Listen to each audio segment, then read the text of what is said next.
नमस्कार शेतकरी बांधवांनो, टेक मराठी रघु यूट्यूब चॅनलमध्ये आपलं स्वागत आहे.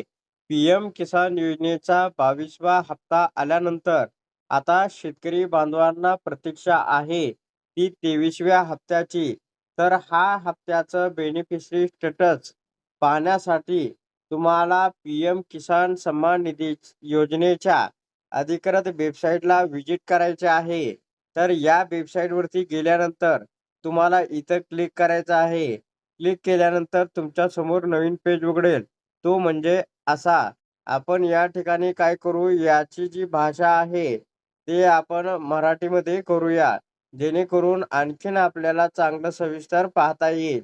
तर पंतप्रधान किसान सन्मान निधी ही एक भारत सरकारची महत्त्वपूर्ण योजना आहे. आता नवीन शेतकरी नोंदणी सुरू आहे आणि तुमची स्थिती जाणून घ्या. असं सुद्धा या ठिकाणी सांगण्यात आलेलं आहे. तर तुम्ही तुमची बेनिफिशरी स्टेटस स्थिती या ठिकाणी जाणून सुद्धा घेऊ शकता. तर 22वा जो हप्ता आहे, तो माननीय पंतप्रधानांनी 13 मार्च 2026 रोजी आसाममधील गुवाहाटी येथून पी-एम किसान योजनेचा 22वा हप्ता हा जमा करण्यात आलेला आहे. आता शेतकरी बांधवांनो, या वेबसाईटवरती ई-के-वाय-सीचं ऑप्शन हे हटवण्यात आलेलं आहे. सध्या या ठिकाणी आपण पाहू शकता शेतकरी कॉर्नरमध्ये म्हणजे इंग्लिशमध्ये फार्मर कॉर्नर. तर नवीन शेतकरी नोंदणी आहे. स्वतः नोंदणी संपादित करा अद्ययावत आहे. त्याच्यानंतर गहाळ माहिती अद्ययावत करा आहे. मोबाईल नंबर अपडेट करायचा ऑप्शन आहे. तुमची स्थिती जाणून घ्या. ऑनलाईन परतावा. त्याच्यानंतर तुमच्या संपर्क व्यक्तीला म्हणजे या ठिकाणी तुम्हाला काही अडचण वगैरे असल्यास हेल्प डेस्क वगैरे आहे. तर आता संधी जी मिळणार आहे, ती नवीन शेतकऱ्यांना मिळणार आहे.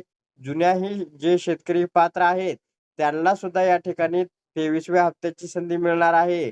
तर नवीन शेतकरी बांधवांनो, तर तुम्ही या ठिकाणी फार्मर कॉर्नरवरती जाऊन न्यू फार्मर रजिस्टरवरती रजिस्ट्रेशन करून येणारा जो 23वा हप्ता आहे, तो सहजपणे तुम्ही उचलू शकता.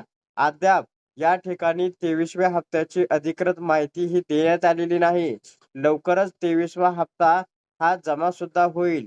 त्यापूर्वी या ठिकाणी तुमचं बेनिफिशरी स्टेटस किंवा आणखीन काही तफावत वगैरे असल्यास मोबाईल अपडेट किंवा नाऊ युअर स्टेटसवरती स्टेटस पाहून पुढली कारवाई तुम्ही करू शकता. पण नवीन जे शेतकरी आहेत, त्यांना आता या ठिकाणी संधीसुद्धा मिळणार आहे. तर त्यांनी जास्तीत जास्त आपल्या जमिनीचं क्षेत्रानुसार या ठिकाणी न्यू फार्मर रजिस्ट्रेशन करावे आणि पी-एम किसान योजनेचा जो येणारा 23वा हप्ता आहे, तो उचलावा. धन्यवाद.